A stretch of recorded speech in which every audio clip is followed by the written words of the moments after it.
Bien-aimés, je voudrais vous saluer dans le nom du Seigneur Jésus-Christ pour vous bénir ce matin et partager avec vous une exhortation de l'apôtre Paul.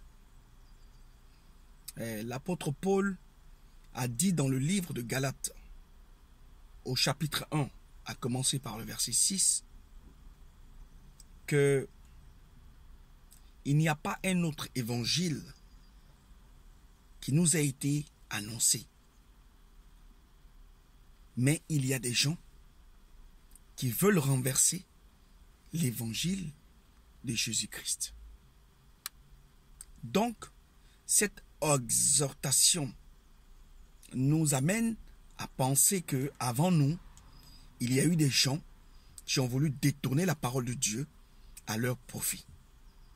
C'est pourquoi Paul dit qu'il ne recherche pas la gloire des hommes, mais plutôt la gloire de Dieu. En tant que dispensateur des mystères de Dieu, le dispensateur doit être trouvé fidèle dans le message qu'il annonce, dans les paroles qu'il confesse. Amen. Donc ce matin, nous allons parcourir quelques sujets qui font polémique aujourd'hui et qui sont encouragés par ceux qui veulent renverser l'évangile de Dieu. Or, Paul dit, dans le livre de Galates, au chapitre 1, à partir du verset 6 jusqu'au verset 10, que même si un ange venait nous annoncer un autre évangile qui est contraire à l'évangile que nous avons annoncé, il sera anathème, ou qu'il soit anathème. Ça veut dire quoi, anathème? Ça veut dire qu'il soit malédiction ou qu'il soit maudit, puisqu'il ne vient pas de la part de Dieu. Parce que l'évangile est la parole de Jésus-Christ, est la parole de Dieu qu'il a donnée aux hommes afin de les faire passer des ténèbres à la lumière. Et c'est cet évangile-là qui sera annoncé dans le livre d'Apocalypse 14, le livre de l'apôtre Jean, au chapitre 14, à partir du verset 6. Donc, la parole de Dieu est une.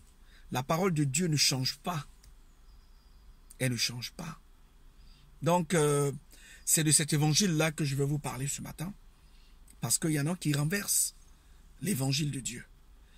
Et donc, nous allons aborder quelques points ici ensemble pour voir s'il est coutume ou s'il est bienséant, s'il est bon que les gens annoncent la parole de Dieu en dévoyant cet évangile-là que Dieu nous a donné pour, n'est-ce pas, paître ses brebis. Amen. Nous allons prendre le premier point, c'est de savoir si dans l'évangile ou dans la parole de Dieu, la femme a une fois été prêtre.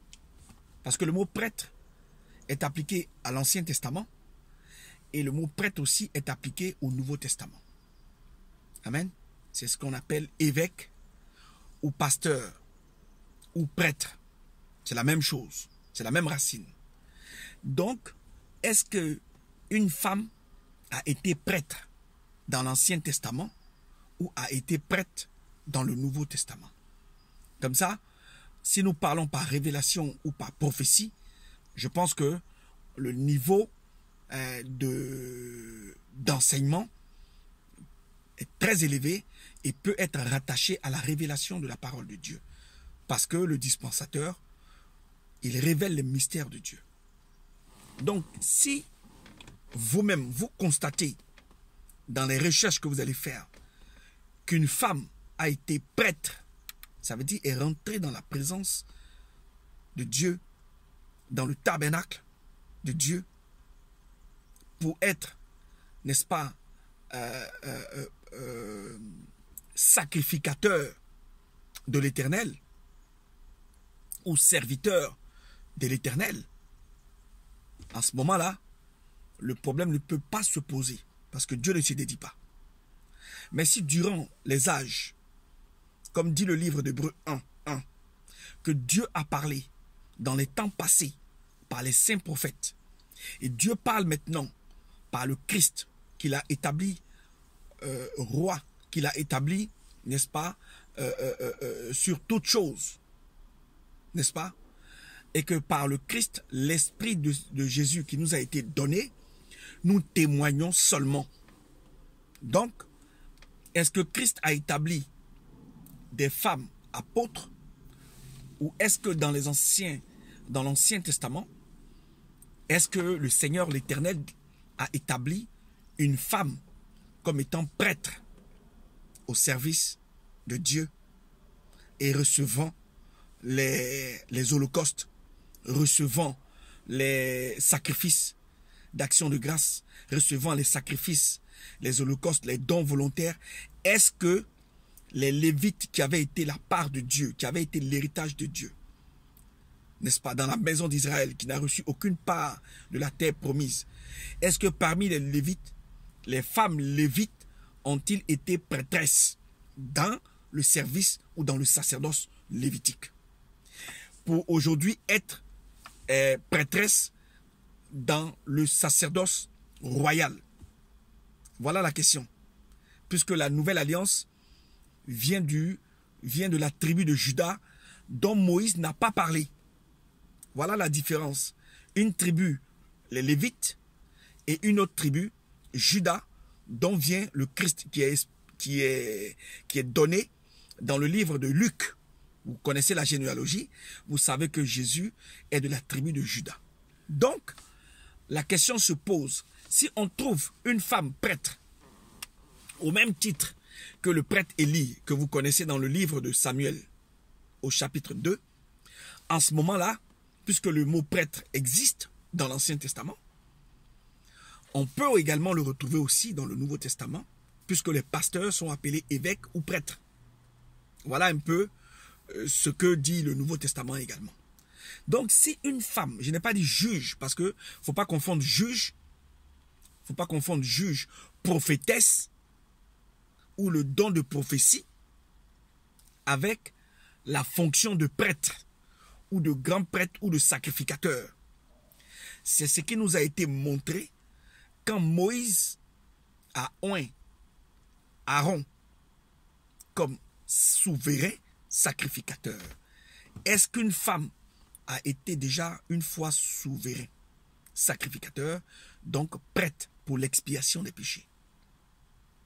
Voilà la véritable question qui doit être posée à tous ces hommes de Dieu, entre guillemets, qui se disent hommes de Dieu, qui n'ont pas la révélation des mystères de Dieu, pour demander à la femme d'aller à la chair. Parce que il y a un seul corps. Tous viennent d'un seul corps, d'une seule pierre. La femme est venue de la pierre de l'homme. Voilà pourquoi Adam disait que Ève est la chair de sa chair, parce qu'Ève a été tirée de Adam. Et que Ève est os de ses os. Donc, elle vient de la pierre Adam. En fait, c'est ça que ça veut dire. Donc, si la femme a une fois été prêtresse ou a une fois été souverain sacrificateur dans l'Ancien Testament, comme dans le Nouveau Testament, une femme a été déjà apôtre désignée par le Christ, Dieu sur terre, parce que ce n'est plus à contester, le Dieu qui est dans la connaissance, dans la vérité, puisque la Bible déclare qu'il est venu avec la vérité et la grâce. Il aurait pu choisir, pendant son passage sur la terre, une femme apôtre. Mais il y a eu des servantes de Dieu, comme il y a eu également des servantes dans l'Ancien Testament. Nous avons eu des servantes dans l'Ancien Testament également. Mais elles n'étaient pas sacrificateurs. Aujourd'hui, la confusion que les gens veulent créer entre le sacrificateur et, disons, entre le sacrificateur et la fille de l'Éternel, ou le prêtre, celui qui est à la parole, c'est différent. La femme prophétise, l'homme prophétise.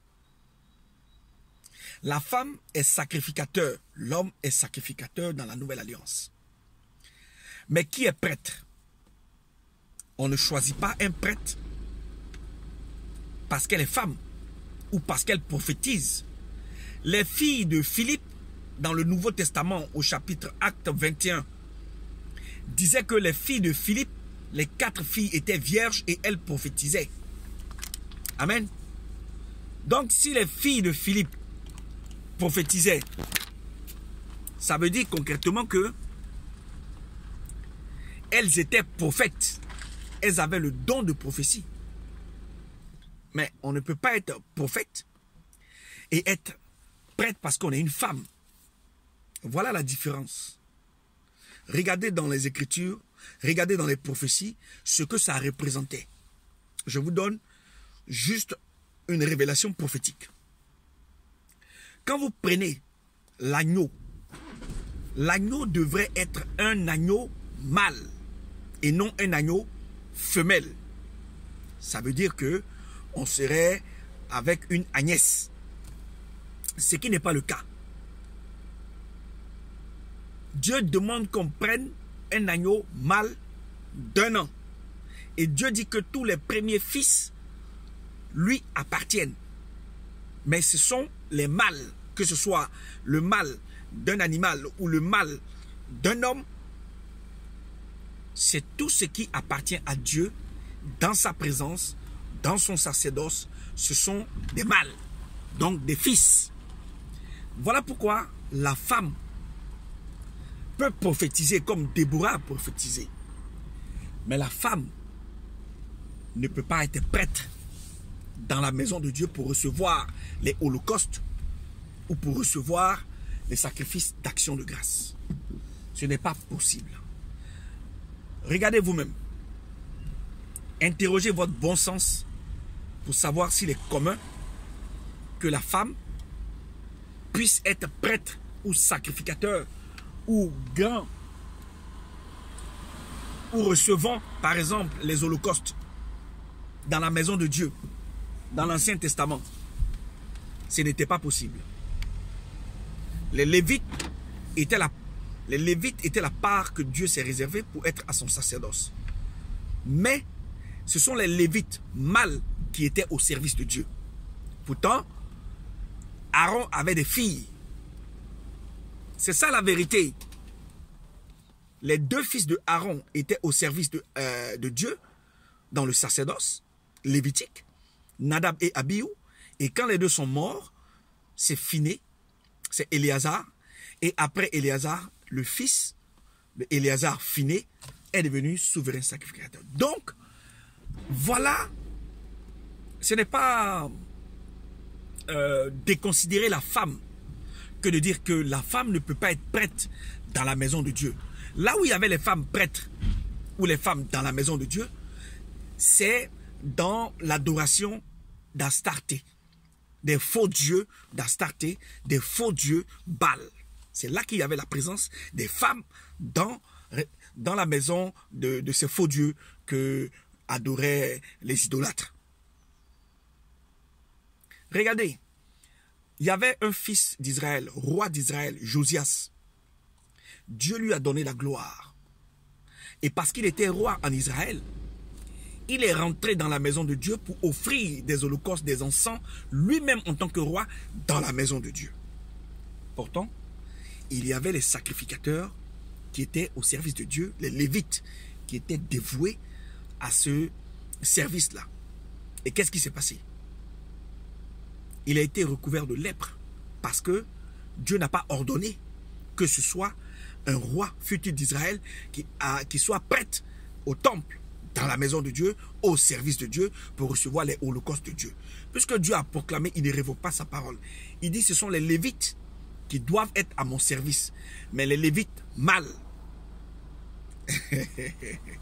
Nous révélons les mystères de Dieu parce qu'il y a eu trop de confusion. Et il n'est pas bon qu'il y ait de la confusion dans la maison de Dieu. D'accord? Donc nous continuons notre développement. Vous allez voir que même David, l'homme selon le cœur de Dieu, a essayé d'adorer Dieu de sa façon. En prenant l'âge de Dieu dans un chariot, neuf, et en faisant l'adoration sans la présence des Lévites qui étaient chargés de porter l'arche avec les Kéatites.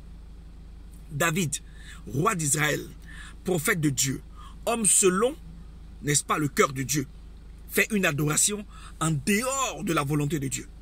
Qu'est-ce qui s'est passé?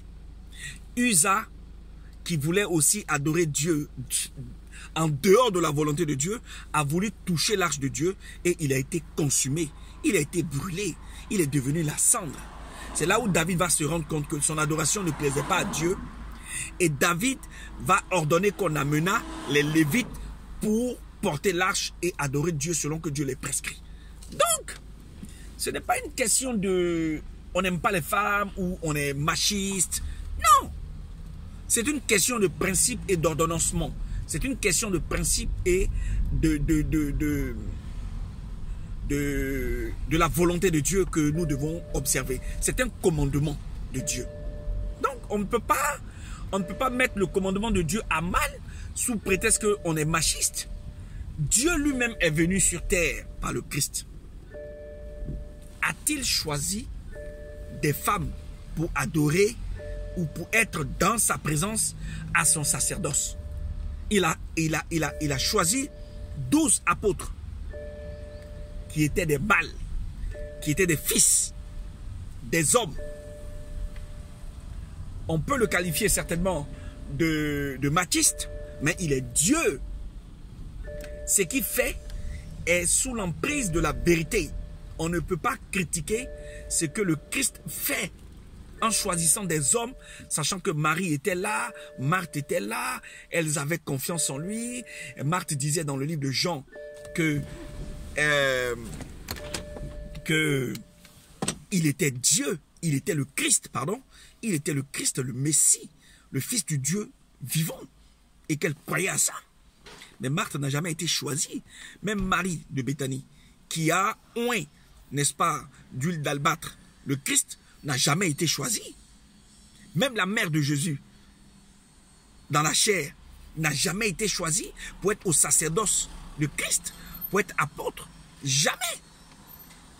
Donc, voilà les référencements que vous avez. Quand vous prenez le chapitre de Juge, le chapitre de Juge ne peut pas vous donner la vérité de la prophétie. Non. Puisque la prophétie, il faut qu'elle soit révélée. Mais qui va vous révéler la prophétie s'il n'y a pas des ouvriers, s'il n'y a pas des serviteurs de Dieu pour vous donner la parole, comme l'eunuque éthiopien qui avait la lecture, qui faisait la lecture de Ésaïe 61, mais qui ne, Ésaïe 53, pardon, mais qui ne comprenait pas ce qu'il lisait. Il faut que Dieu vous explique les prophéties, parce qu'aujourd'hui, vous avez trop tendance à vous appuyer sur la doctrine. Mais expliquez maintenant les révélations prophétiques. Pourquoi on prend un agneau mâle et non pas un agneau femelle? Pourquoi on a choisi les 12 enfants de Jacob, les 12 fils, et non Dina la fille? Pourquoi aucun prêtre n'a été désigné comme étant une femme? Pourquoi? Ce n'est pas par machiste. Les Israélites ont suivi la parole de la loi, ont suivi la parole de Dieu, afin que ce soit une parole puissante. Ils n'ont jamais voulu désobéir à cette parole. Et sinon, Moïse aurait pu choisir son épouse pour être avec lui dans son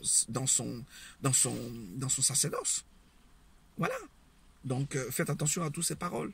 Elles sont vraies. Ne péchez pas par manque de connaissances. Hein? Amen. Donc ça, c'est le premier sujet. On va aborder le deuxième sujet.